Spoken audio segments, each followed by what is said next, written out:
നമസ്കാരം, ദേവാങ്കണം ചാനലിലേക്ക് സ്വാഗതം. ഞാൻ ജ്യോതി അയ്യപ്പൻ. പുതിയൊരു വീഡിയോയുമായിട്ടാണ് ഞാൻ ഇന്ന് നിങ്ങളുടെ മുമ്പിൽ എത്തിയിരിക്കുന്നത്. അതിനു മുൻപായിട്ട് ഈ ചാനൽ കണ്ടിട്ടില്ലാത്തവർ സബ്സ്ക്രൈബ് ചെയ്യുക, അതുപോലെ തന്നെ ലൈക്കും ഷെയറും ചെയ്യുക. നിങ്ങൾക്ക് ഈ വീഡിയോ ഇഷ്ടമായാൽ കമൻറ്റ് ചെയ്യാൻ മറക്കരുത്. ഇന്ന് അറിവ് പകരുന്നതിനായി നമ്മളോടൊപ്പം എത്തിയിരിക്കുന്നത് സ്പിരിച്വൽ സയൻറ്റിസ്റ്റും സാമൂഹിക നിരീക്ഷകനുമായ ഡോക്ടർ വി സുഭാഷ് ചന്ദ്രബോസ് സാറാണ്. സാർ നമസ്കാരം. സാർ, ഇന്നത്തെ നമ്മുടെ വിഷയം ക്ഷേത്രവും ദൈവവും തമ്മിലുള്ള ബന്ധത്തെക്കുറിച്ചാണ്. ഞങ്ങൾക്ക് വേണ്ടി ക്ഷേത്രവും ദൈവവും തമ്മിലുള്ള ബന്ധത്തെക്കുറിച്ച് ഒന്ന് വിശദീകരിക്കാമോ? മനുഷ്യർ കുറേ അധികം ആളുകൾ ക്ഷേത്രത്തിൽ പോകാറുണ്ട്. 3-4 മാർഗത്തിലൂടെയാണ് നമ്മൾ ദൈവമെന്ന കാര്യം അറിയുന്നത്. ദൈവം എന്ന് പറഞ്ഞാൽ ദ്യോതിപ്പിക്കുന്നതെന്നേ ഉള്ളൂ. നമ്മെ ദ്യോതിപ്പിക്കുന്നത്, നമുക്ക് ചിന്ത നൽകുന്നത്, നമുക്ക് മോക്ഷമാർഗം തരുന്ന ഒരു സംവിധാനം മാത്രം. നമുക്ക് മോക്ഷമാർഗം തരുന്നത്. എന്തിനാണ് മോക്ഷം? ഞാൻ നേരത്തെ പറഞ്ഞല്ലോ, ജന്മം പുനർജന്മം ഒക്കെ ഉണ്ട്, ആത്മാവുണ്ട്, കഥകളൊക്കെ പറയുന്നിടത്ത് മോക്ഷമുണ്ട്. ഇതിൽ നിന്നെല്ലാം മനുഷ്യന് മോക്ഷം വേണം. അപ്പോൾ ഈ മോക്ഷം കിട്ടുന്നത് സ്വാതന്ത്ര്യമാണ്. സ്വാതന്ത്ര്യം എന്ന് പറയാം, വേറെ വാക്കിൽ പറയാം. 4 തരത്തിൽ നമുക്ക് ഈ സ്വാതന്ത്ര്യത്തിൻ്റെ വഴിയിൽ സഞ്ചരിക്കാം. ഒന്ന് ഭക്തിമാർഗം. ഭക്തിമാർഗത്തിനാണ് നമ്മൾ ദൈവത്തിൻ്റെ അടുത്തൊക്കെ ആളുകൾ പോകുന്നത്. 2 കർമ്മമാർഗം. ഇപ്പം മഹാഭാരതത്തിൽ ഒക്കെ കൃഷ്ണൻ പറയാനൊക്കെ ശ്രമിക്കുക, അർജുനെ കൊണ്ട് പറയിക്കാനൊക്കെ ശ്രമിക്കുന്നത് കർമ്മം ചെയ്യുന്നത് എങ്ങനെയാണ്. അത് പിന്നെ കർമ്മം ചെയ്യുമ്പോൾ കർമ്മമാർഗത്തിലൂടെയും നമുക്ക് പോകാം. സ്വാമി വിവേകാനന്ദനൊക്കെ ഇത് പറയുന്ന ആളാണ്. രാജയോഗത്തിലൂടെ പോകാം. സമാധി പോലുള്ള കാര്യങ്ങൾ, യോഗ പോലുള്ള, പാതഞ്ജലി മഹർഷിയുടെ അഷ്ടാംഗ യോഗം, യോഗ പോലുള്ള കാര്യങ്ങളിലൂടെയും നമുക്ക് ആത്മസാക്ഷാത്കാരം നേടാം. ഭക്തിയോഗം, കർമ്മയോഗം, രാജയോഗം, അതുപോലെ തന്നെയാണ് ജ്ഞാനയോഗമുണ്ട്, ജ്ഞാനമാർഗമുണ്ട്. ഈ 4 മാർഗത്തിലാണ് സാധാരണയായി ആളുകൾ മോക്ഷത്തിലേക്ക് പോകുന്നത്. അതിൽ ഭക്തിയുടെ മാർഗം പറയാം. ദൈവം എന്ന് പറയുന്നത് ക്ഷേത്രത്തിലുണ്ടോ? ക്ഷേത്രത്തിൽ ശരിക്കും ദൈവമില്ല. പിന്നെ ക്ഷേത്രത്തിലിരിക്കുന്ന ആരാ? വിഗ്രഹം. വിശേഷാൽ ഗ്രഹിക്കാൻ കഴിയുന്നത്, വിശേഷാൽ ഗ്രാഹ്യതയെ വിഗ്രഹം. വിശേഷാൽ ഗ്രഹിക്കാൻ കഴിയുന്നതാണ് വിഗ്രഹം. ക്ഷേത്രത്തിൽ വിഗ്രഹമേ ഉള്ളൂ, പ്രതിഷ്ഠയേ ഉള്ളൂ. കൂടുതലും പ്രാണപ്രതിഷ്ഠയാണ്. തന്ത്രിയുടെ അവിടെ പൂജ നടത്തിയിരിക്കുന്ന ആ തുടക്കത്തിൽ പ്രതിഷ്ഠ വച്ചിട്ടുള്ള, വിഗ്രഹം വച്ചിട്ടുള്ള, അപ്പം നടത്തുന്ന പൂജയുടെ താന്ത്രിക പരിപാടി വ്യക്തികളൊക്കെ ചെയ്യുന്ന വ്യക്തിയുടെ ആത്മാവിൻ്റെ, അദ്ദേഹത്തിൻ്റെ ആത്മാവിൻ്റെ, ശരീരത്തിൻ്റെ ആത്മാവിൻ്റെ ഒരു ഭാഗം ആ വിഗ്രഹത്തിലേക്ക് സന്നിവേശിപ്പിക്കും. അങ്ങനെ സന്നിവേശിപ്പിച്ചതിന് ശേഷം ഒരു മനുഷ്യൻ എന്തൊക്കെ ചെയ്യുമോ, രാവിലെ ഉണരും, അതുപോലെ വിഗ്രഹത്തിനും ആ സന്നിവേശിപ്പിക്കുന്ന ദേവനൊരു പേരിടും, അല്ലെങ്കിൽ ദേവിക്കൊരു പേരിടും. ഈ പേര് തന്നെ രസകരമാണ്. പിന്നെ വിഷ്ണു, പരമശിവൻ, ബ്രഹ്മാവ്, സൃഷ്ടി, സ്ഥിതി, സംഹാരം, ഇതിൻ്റെ ഭാഗമായിട്ടുള്ള 3 ദേവന്മാർ. പിന്നെ നമ്മുടെ ദേവീ സമ്പ്രദായത്തിൽ വരുമ്പോൾ ആദിപരാശക്തി എന്നുള്ള സങ്കല്പത്തിൽ വരും. പിന്നെ മുരുകന് വേണ്ടിയിട്ടൊരു സംവിധാനം വരും, ഒരു ചിന്ത വരും, ഗണപതി. ഇങ്ങനെ 5 തരത്തിലാണ് ദേവസമ്പ്രദായത്തെ പറയുന്നത്. ബ്രഹ്മ, വിഷ്ണു, മഹേശ്വരൻ, പിന്നെ ആദിപരാശക്തി, അത് ദേവിയാണ്, കൂടെ ഉണ്ട്, സ്ത്രീ ഉണ്ട് കേട്ടോ. പിന്നെ മുരുകൻ, ഗണപതി. ഇതിൽ തന്നെയുണ്ട്, ഇതിൽ തന്നെ ഇതിന് ഭാവമുണ്ട്, കാലമുണ്ട്. കുട്ടിക്കൃഷ്ണനുണ്ട്, വയസ്സായ കൃഷ്ണൻ്റെ യൗവന സമയമുള്ള കൃഷ്ണനുണ്ട്, മഹാവിഷ്ണുവിൻ്റെ രൂപങ്ങളുണ്ട്. ഇങ്ങനെ ഓരോ കാലഘട്ടമുണ്ട്. ഇനി അതുപോലെ തന്നെ ഭാവങ്ങളുണ്ട്. രൗദ്രഭാവം, ശൃംഗാരഭാവം, ദേഷ്യഭാവം, ഇങ്ങനെ ഭാവങ്ങളെയും. അപ്പം മനുഷ്യന് എന്തെല്ലാം ഉണ്ടോ അതിൻ്റെ എല്ലാ രൂപത്തിലുമുള്ള വിശേഷങ്ങളെ, ആ വിശേഷൽ കാര്യങ്ങളെ വിശേഷാൽ ഗ്രഹിക്കുന്നതിന് വേണ്ടി, വിശേഷാൽ ദർശിക്കുന്നതിന് വേണ്ടി ഒരു ശില്പത്തിലേക്ക് ആവാഹിക്കുമ്പോൾ, ശില്പത്തിലേക്ക് ചൈതന്യം കൊടുക്കുമ്പോൾ അത് വിഗ്രഹമായി മാറും.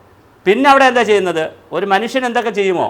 ഉറങ്ങുക, അമ്പലത്തിൽ ഉറക്കമുണ്ട്, അതിനാണല്ലോ. പിന്നെ ഉണർത്തൽ, അമ്പലത്തിലും പള്ളി ഉണർത്തലുണ്ട്. രാവിലെ ശബരിമലയിലൊക്കെ പള്ളി ഉണർത്തൽ കേട്ടിട്ടുണ്ടല്ലോ. ഉറക്കം, അമ്പലത്തിൽ ഉറക്കമുണ്ട്. വിശ്രമം മനുഷ്യനുണ്ട്, ഇടയ്ക്ക് അമ്പലം അടച്ചിടുന്നത് അതുകൊണ്ടാണ്. മനുഷ്യർ ഭക്ഷണം കഴിക്കുന്നു, നിവേദ്യം കൊടുക്കുന്നു വിഗ്രഹത്തിന്, എന്തെല്ലാം ചെയ്യുന്നുണ്ടോ അതെല്ലാം ചെയ്യും. അപ്പോൾ എന്തിനാണ്? അപ്പോൾ ആരാണ് ദൈവം? അടുത്തൊരു ചോദ്യമുണ്ട്. വിഗ്രഹം എന്തിനാണെന്ന് പറഞ്ഞാൽ, വിഗ്രഹം എന്ന് പറയുന്നത് ബാലവാടിയാണ്, അംഗൻവാടിയാണ്. സാൽവേഷൻ അല്ലെങ്കിൽ മോക്ഷം കിട്ടുന്ന ആത്മീയതയെക്കുറിച്ച് പഠിക്കുന്നതിൻ്റെ, ഭാരതത്തിലെ ഹൈന്ദവ ആത്മീയത പഠിക്കുന്നതിൻ്റെ ബാലവാടികളാണ്.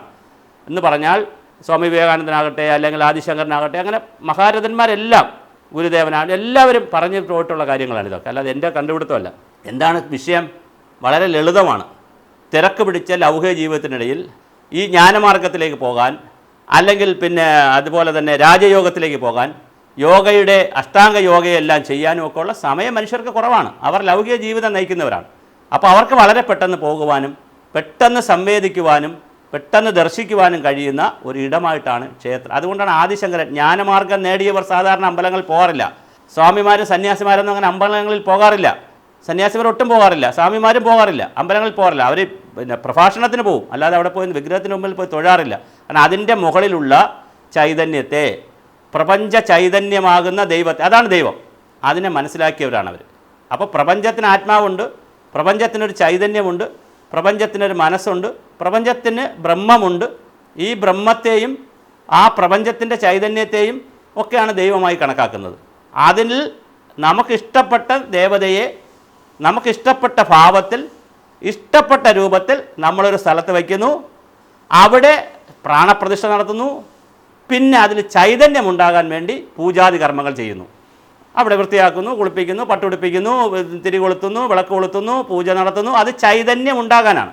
അങ്ങനെ ചൈതന്യം ഉണ്ടാകാനാണ് ക്ഷേത്രങ്ങൾ. അവിടെ പോയി ദർശിക്കലാണ്. അവിടെ പ്രാർത്ഥനയൊന്നുമില്ല, ശരിക്കും പറഞ്ഞാൽ ആരാധനയൊന്നുമില്ല, ദർശനമാണ് അവിടെയുള്ളത്.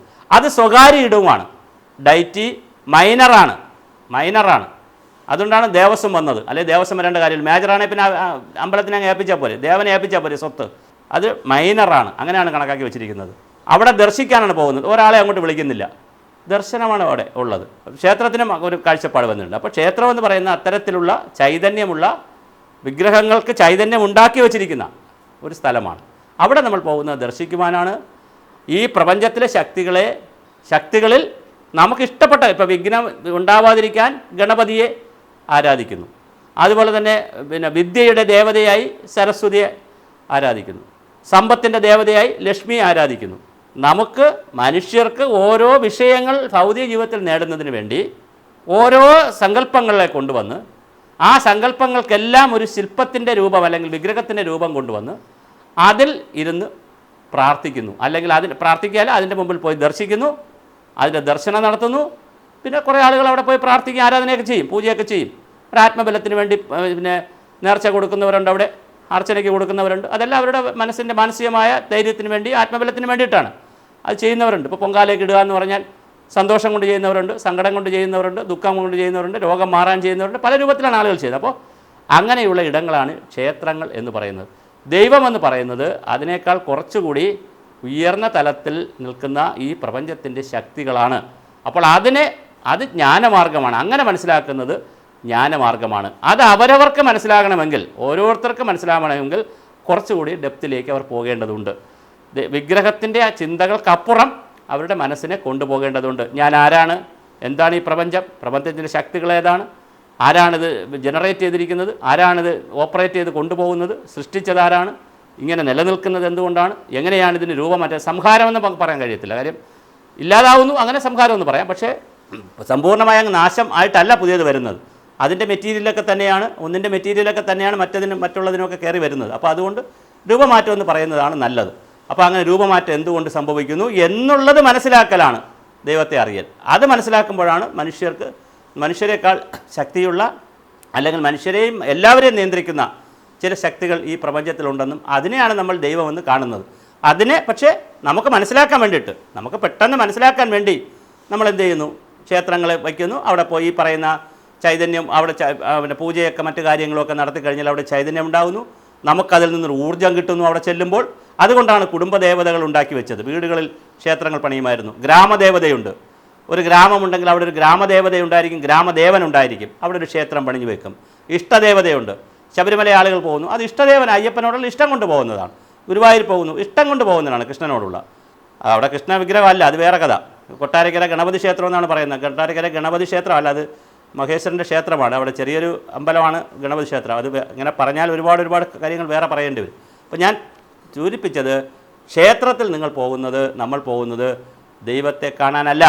അവിടെ പോകേണ്ടത് വിശേഷാൽ ഗ്രഹിക്കാൻ കഴിയുന്ന വിഗ്രഹങ്ങളെ കാണാനും അത് ദർശിക്കാനുമാണ്. അത് ദർശിക്കുമ്പോൾ നമ്മുടെ മുന്നിൽ അവിടെ ഒരു ചൈതന്യമുണ്ട്. ആ ചൈതന്യത്തെ ഒരു ഊർജ്ജമയത്തിൻ്റെ രൂപത്തിൽ നമുക്ക് കിട്ടണം. അതിനാണ് അവിടെ ബെല്ലടിക്കുകയും അവിടെ പ്രാർത്ഥിക്കുകയും വലിയ ശബ്ദവും ബഹളമൊക്കെ ഉണ്ടാക്കുന്നത്. ആ ഊർജ്ജത്തെ പഞ്ചേന്ദ്രിയങ്ങളിലൂടെ നമുക്ക് ആവാഹിച്ചു കൊണ്ടുപോകാൻ കഴിയണം. അങ്ങനെ എന്തിനാണ് ആവാഹിച്ചു കൊണ്ടുപോകുന്നത്? ഞാൻ നേരത്തെ പറഞ്ഞ പോലെ ദൈവവുമായിട്ടുള്ള കണക്ഷനാണ്. ദൈവം എന്ന് പറയുന്നത് കുറച്ചുകൂടി ഉയർന്ന ഒരു തലത്തിൽ ഉയർന്ന സങ്കല്പമാണ്. ആ സങ്കല്പത്തിലേക്ക് നമുക്ക് എത്തുന്നതിന് ഉള്ള ഒരു റൂട്ടായിട്ടാണ് നമ്മൾ പലപ്പോഴും ഈ വിഗ്രഹങ്ങളെ മറ്റു കാര്യങ്ങളെയൊക്കെ കാണേണ്ടത്. അവിടെ ചെല്ലുമ്പോൾ അതുകൊണ്ടാണ് ഇത്രയും വിഗ്രഹം വന്നത്. 30 മുക്കോടി ദൈവങ്ങളുണ്ടെന്നൊക്കെയാണ് പറയുന്നത്. അല്ല പിന്നെ ഒരു ദൈവം പോരെ? 30 മുക്കോടി ദൈവങ്ങളല്ല, 30 മുക്കോടി ദേവതാ സമ്പ്രദായവും ആരാധനാ സമ്പ്രദായവുമാണുള്ളത്, ദേവദേവതാ സമ്പ്രദായമാണുള്ളത്. ദൈവം എന്ന് പറയുന്നത് ഒരു ശക്തിയാണ്. അതിനെ പല രൂപത്തിൽ മനസ്സിലാക്കാൻ വേണ്ടി ആളുകൾ എടുത്തിരിക്കുന്നു. നല്ലതാണെന്നുള്ള ചിന്തിക്കുന്ന ആളാണ് ഞാൻ. ഒരു ചെറിയ കഥ പറഞ്ഞ് ആ ഭാഗം അവസാനിപ്പിക്കാം. ഒരു സന്യാസിയെ കാണാൻ ആശ്രമത്തിലേക്ക് കുറച്ച് ആളുകൾ ചെന്നു. അപ്പോൾ രാവിലെ ഭക്ഷണം കഴിക്കാതെ വന്നതുകൊണ്ട് സന്യാസി പറഞ്ഞു, അകത്ത് മാവ് ഇരിപ്പുണ്ട്, അടുപ്പമുണ്ട്, അവിടെ പച്ചക്കറിയെല്ലാം ഉണ്ട്, നിങ്ങൾ ഇഷ്ടമുള്ളത് ഉണ്ടാക്കി കഴിച്ചോളാൻ പറഞ്ഞു. മാവെന്ന് പറയുന്ന സാധനം അവിടെ ഉണ്ട്, ഇഷ്ടമുള്ളത് കഴിച്ചോളാൻ പറഞ്ഞു. കുറച്ച് പേർ ചെന്ന് ദോശ ഉണ്ടാക്കി കഴിച്ചു, കുറച്ച് പേർ ഉള്ളി ദോശ ഉണ്ടാക്കി, കുറച്ച് പേർ പിന്നെ ഊത്തപ്പം ഉണ്ടാക്കി, കുറച്ച് പേർ മസാല ദോശ ഉണ്ടാക്കി, കുറച്ച് പേർ പിന്നെ സാദാ ദോശ ഉണ്ടാക്കി, ചിലർ കുട്ടി ദോശ ഉണ്ടാക്കി, ചിലർ വലിയ ദോശ ഉണ്ടാക്കി, ചിലർ പിന്നെ ആ ദോശമാവ് ഉപയോഗിച്ച് തന്നെ ഇഡ്ഡലി ഉണ്ടാക്കി, പല പല പല കാര്യങ്ങൾ അവരുണ്ടാക്കി. ചിലർ ചമ്മന്തി ഉണ്ടാക്കി, ചിലർ വെള്ളച്ചമ്മന്തി, ചിലർ അവർക്ക് ഇഷ്ടമുള്ളതെല്ലാം അവരുണ്ടാക്കി കഴിച്ചു. എല്ലാം മാവല്ലായിരുന്നോ? ഈ വൈവിധ്യം ഭാരതത്തിൽ അനുവദിച്ചിട്ടുണ്ട്.